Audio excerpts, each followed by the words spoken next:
It begins not with a scandal, but with silence.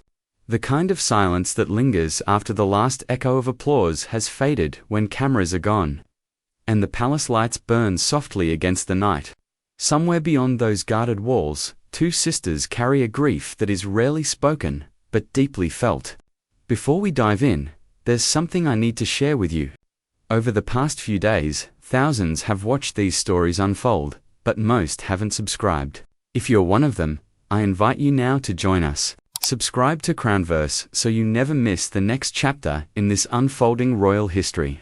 In November 2019, the British monarchy witnessed what many now describe as its most self-inflicted wound in recent memory. It was not a death, not an abdication, not a constitutional crisis, but a conversation. A single television interview that shattered decades of carefully guarded dignity. That night, Prince Andrew sat before BBC journalist Emily Maitlis on Newsnight. The goal was to clarify, to calm, to restore credibility after months of public unease following the death of Jeffrey Epstein. Instead, it became the storm that would engulf his family. Viewers remember the stillness of the Duke's expression, the puzzling details of a pizza restaurant in Woking, the insistence that he could not sweat fragments that would become global shorthand for royal catastrophe. But what few remember is who was watching in the background, heart clenched, face unseen. Princess Beatrice and Princess Eugenie. To women whose names rarely dominate front pages, whose lives have been defined by quiet loyalty. And yet, when the world turned against their father, it was they who stood nearest the fire. According to the BBC's timeline, the interview aired on the evening of the 16th of November 2019. Within hours, social media erupted. Commentators across Britain and abroad called it a train crash, a disaster, a moment of royal implosion. By morning, the palace corridors were thick with whispers, but for Beatrice, reports suggest, the whispers were not merely political, they were personal. Multiple outlets, including the Mirror and Yahoo News, later reported that Princess Beatrice had been involved in discussions leading up to the interview. According to Sam McAllister, the former Newsnight producer who helped negotiate the exchange, Beatrice attended at least one preparatory meeting at Buckingham Palace. In her book Scoops, McAllister recalls the princess appearing deeply concerned and protective of her father, yet torn by the gravity of the allegations and the public suspicion surrounding him. That meeting, held in one of the palace's smaller drawing rooms, was meant to be strategic, a chance to assess risk and tone. But for Beatrice, it was reportedly an agonizing ordeal. Imagine sitting across from your father, a man of military discipline and royal stature, as he defends his friendship with a convicted sex offender. Imagine knowing that the world is waiting for his words, and that every sentence could alter the future of your family. According to McAllister's later interviews, the princess's eyes welled with emotion during those conversations. She was, in the producer's words, heartbroken, yet determined. McAllister added that Beatrice wanted transparency, but feared humiliation. That fear, history would soon prove, was justified. When the interview aired, the damage was instantaneous. British tabloids that had once defended the Duke turned overnight. International outlets dissected every phrase, every facial expression. The Guardian called it the worst royal public relations move of the century. The Times described it as a breathtaking failure of judgment. Inside Royal Lodge, the Duke's private residence, the atmosphere reportedly shifted from tension to despair. According to sources cited by the Mirror, Beatrice was in tears for days following the broadcast. Unconfirmed reports, circulated through secondary media like the News International, even suggested that she had been crying daily in the aftermath, unable to comprehend the scale of the fallout. These accounts, while emotional, remain speculative. The palace has never confirmed them, and Beatrice herself has maintained her characteristic silence. Yet those who have observed her public demeanor since that winter notice subtle change, a quiet composure that seems to carry the weight of private sorrow. Eugenie, too, was affected. Though less visibly involved in her father's decisions, she has long been his defender. She and her sister were raised in a household often described as warm but embattled, a family that relied heavily on one another after their parents' separation in 1996. In public appearances following the interview. Both daughters continued to attend royal events, smiling for cameras while standing slightly apart from the central royal circle. But behind those practiced smiles lay the recognition that their father's role, and by extension their family's place within the monarchy, had changed forever. Within 5 days of the broadcast, Buckingham Palace announced that the Duke would step back from public duties. The statement was brief, almost antiseptic, but its implications were monumental. His royal patronages were returned, his military titles suspended, and soon after, with the Queen's quiet approval, his style of His Royal Highness ceased to be used. For the York sisters, this was not just institutional change. It was identity loss. Since childhood, Beatrice and Eugenie had existed within the soft glow of royal privilege, not heirs to the throne, but visible symbols of continuity. They had opened hospitals, attended Trooping the Colour, represented charities. Suddenly, that fragile visibility turned to shadow. Reports suggest they were instructed by palace advisors to maintain distance, to avoid public comment, to let the storm pass. But silence, for daughters who watched their father unravel before the world, must have felt like betrayal. Observers noted that in subsequent months, both sisters pursued increasingly independent professional lives. Beatrice, who had worked in finance and later in technology, focused on her career and quietly married Edoardo Mapelli, Marzi, in a private ceremony in 2020. Eugenie continued her work in the arts and philanthropy, advocating for anti-slavery initiatives. These choices were not merely personal, they were survival strategies. Royal watchers have observed that while Beatrice and Eugenie remain part of family gatherings, they rarely appear in official palace photographs today. According to The Telegraph, they represent a softer generation of royals, one defined by empathy rather than entitlement. Yet empathy, in their case, has come with a cost, the constant reminder that their family's name carries an asterisk. In interviews, Eugenie has spoken indirectly about the burden of public scrutiny. She once said, "We are young women trying to make a difference in the world." The line, simple and human, resonated though she never mentioned her father. The implication was unmistakable. Behind closed doors, insiders describe a family held together by resilience and routine. Sarah Ferguson, the Duchess of York, has often been portrayed as the family's emotional anchor, the one who still gathers her daughters for quiet dinners and handwritten notes of encouragement. "We lean on each other," she told an interviewer in 2021. "We always have." Yet that unity has faced new tests. Since King Charles III's accession, royal analysts suggest there has been a slow tightening of the institution, a streamlining of its public image.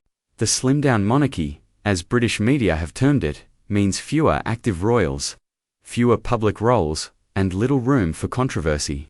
For the Yorks, this has meant exclusion. Unconfirmed reports in the Times and Mail on Sunday suggest that the King's Office has discussed further reviewing any remaining ceremonial roles linked to Andrew. While such conversations are said to be administrative rather than punitive, they underscore a new reality. The Duke's rehabilitation, once whispered as possible, is no longer on the table. And through it all, Beatrice and Eugenie walk a narrow path, loyal daughters, yet modern women aware of public sentiment. They attend family events, coronations, funerals, Christmas services, yet always on the periphery, standing behind the working royals, smiling but silent. In moments like the late Queen's funeral, viewers saw a brief glimpse of this duality. Cameras captured Beatrice wiping away a tear as the coffin passed. It was a moment of national mourning, but perhaps also private grief, for a grandmother who had been both monarch and protector, and for a family legacy that feels increasingly fragile. Since the interview, the sisters have rarely spoken publicly about their father. Their silence has been interpreted variously, as loyalty, as restraint, as quiet despair. But silence, too, communicates. In the choreography of monarchy, what is unsaid often speaks loudest. Some reports, speculative and unverified, claim that Beatrice had hoped for her father's gradual return to royal life under the late Queen's protection. Others suggest that after King Charles's decisive removal of Andrew's remaining honours, she accepted that such a return would never occur. Neither claim has been confirmed. but both reveal something true about human nature: the tension between hope and acceptance. For Eugenie, that tension has manifested differently. In 2022, she and her husband, Jack Brooksbank, briefly relocated to Portugal before returning to England. Royal commentators interpreted the move as a subtle retreat from public life, an attempt to raise their child away from scrutiny.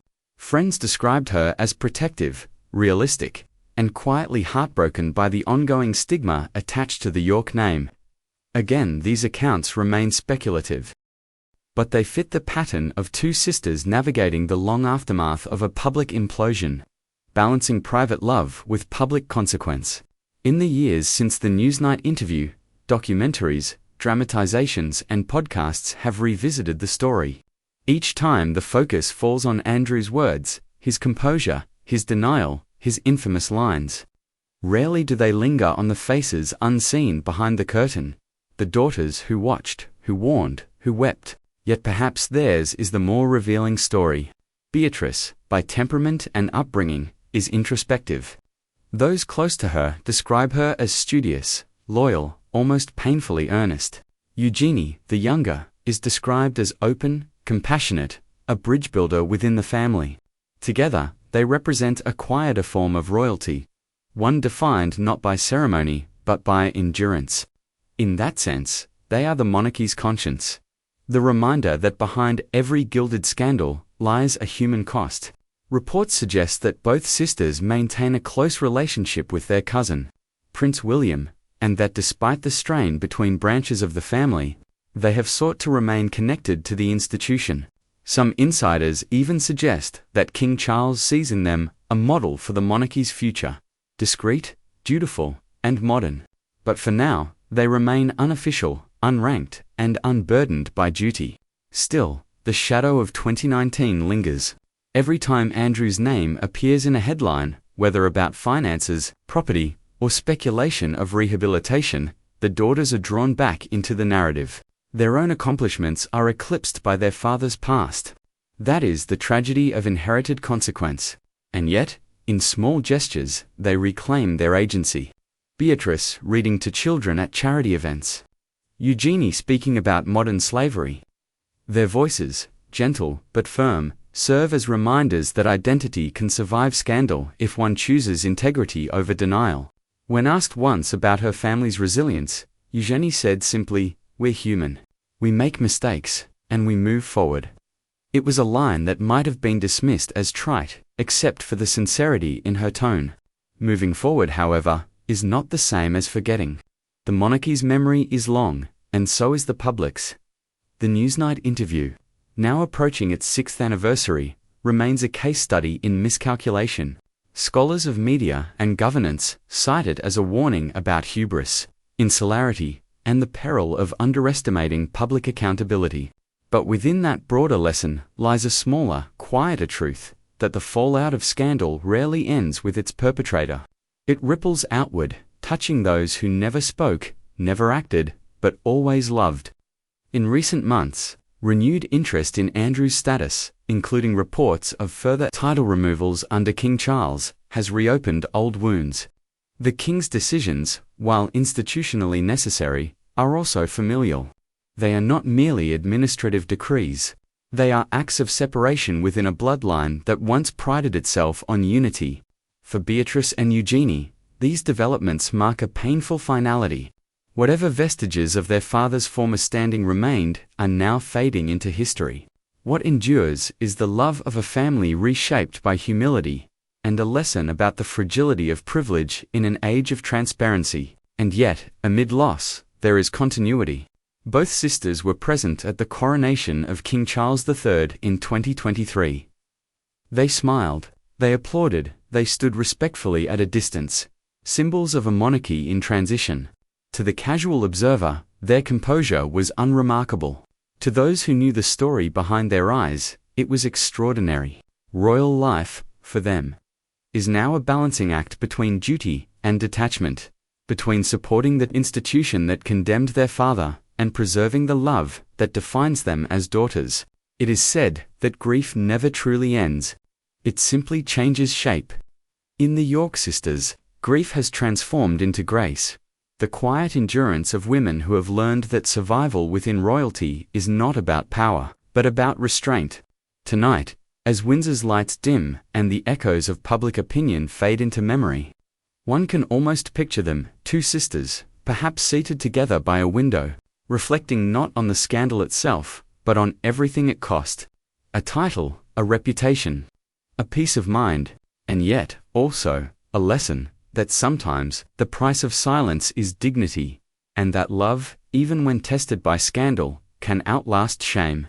The story of Princess Beatrice and Princess Eugenie is not one of gossip or spectacle. It is one of endurance in an era of exposure, a reminder that behind the glittering facade of monarchy, the most painful battles are fought, not before cameras, but within hearts.